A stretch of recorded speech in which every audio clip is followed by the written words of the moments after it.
You might have read that the UK Prime Minister has resigned again. And if you are confused over what happened, watch on so that you understand everything even if you are just a 5-year-old cat. So, I know it's confusing. Reading the news about yet another UK Prime Minister resigning is like reading yet another mothership article about an influencer getting viral for being rude. I mean, this is the 6th PM who has resigned or left in the last 10 years. So, what happened this time?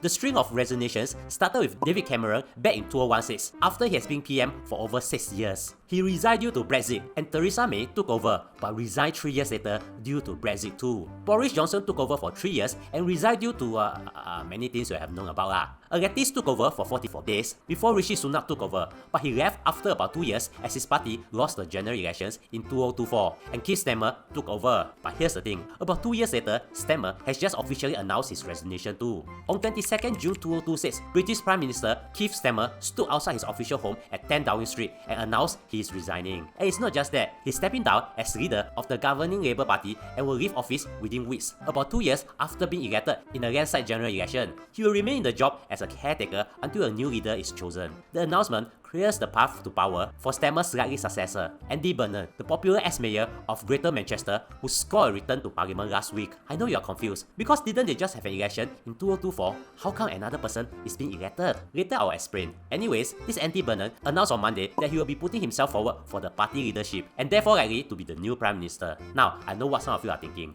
PM don't need people to vote one eh?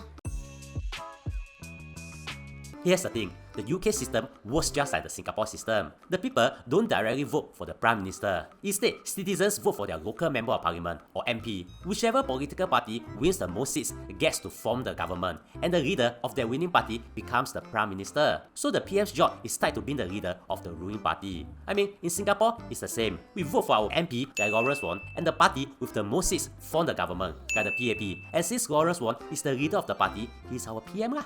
That's why when Starmer stepped down as his party leader, he also stops being PM. And that's also why the new PM will be decided by his party, not by an election. After all, remember, back then, when SM Lee Hsien Loong stepped down to retire, the next PM was also determined by PAP. This is why people think the next UK PM is Starmer's successor, Andy Burnham, and not any broccoli or cauliflower from the party. But of course, the party needs to vote if there's any challenge, so we'll know later who will be the next UK PM. Now, here's the burning question, why did Starmer resign?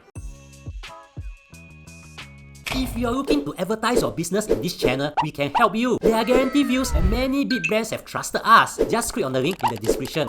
Well, it wasn't one single thing, it was a snowball that kept rolling. What you might not know is that while there was a general election in the UK in 2024 with the next UK GE to be called by 2029, there were also local elections ongoing on 7 May 2026, which are like smaller elections in individual councils to select councillors and mayors. You know, kind of let's say in Singapore, we elect the chairman of each town council kind of. And so, the local elections in the UK went very badly for Starmer's party. It triggered a mutiny against Starmer, who has struggled to define his agenda and deliver on campaign promises. His party lost roughly 1,500 council seats and control of dozens of councils. And secondly, his own teammates turned against him. There was a multi-revolt inside the Labour Party, the resignation of government ministers, and growing pressure from senior members of his own cabinet. Several ministers and Labour MPs turned against him, with pressure building inside his own party. Third, the everyday stuff he promised just wasn't happening. He has struggled to deliver promised economic growth, repair public services, and ease the cost of living, and has been hamstrung by repeated missteps, including controversy over his decision to appoint Peter Mandelson as UK ambassador to the United States, despite Mandelson's alleged no connection to Jeffrey Epstein. And then came the final push. Starmer's decision came after a rival from within his own party, former Greater Manchester Mayor Andy Burnham, make it clear that he would challenge him for the top job. Now, here's the twist. Burnham wasn't even a member of parliament previously, but a by-election was held on 18 June 2026 after a sitting MP stepped down, and that let Burnham run, win, and return to parliament, clearing his path to take on the Prime Minister as he's a very popular politician. Because let's face it, the politics in Singapore usually lack this kind of drama, but this is common in any organizations, even smaller ones like a small society or heck, even a club in a university, whereby power play is not uncommon. So yes, if you have been following the news, you'll know that this is not surprising. Just like how Letizia will slowly winter away way, Starmer's popularity was actually wintering away too, so it's not surprising to some of us. Now, what's surprising is that it seems like there have been many escalators in Singapore being under maintenance for very long. So, what happened to those escalators? Watch this and learn something shocking. Also, if you want to advertise with us, even as a standalone video, do contact us. Our website is in the description, or you can scan this QR code. Thank you for spending almost 5 minutes with me. I really appreciate it and hope you learned something.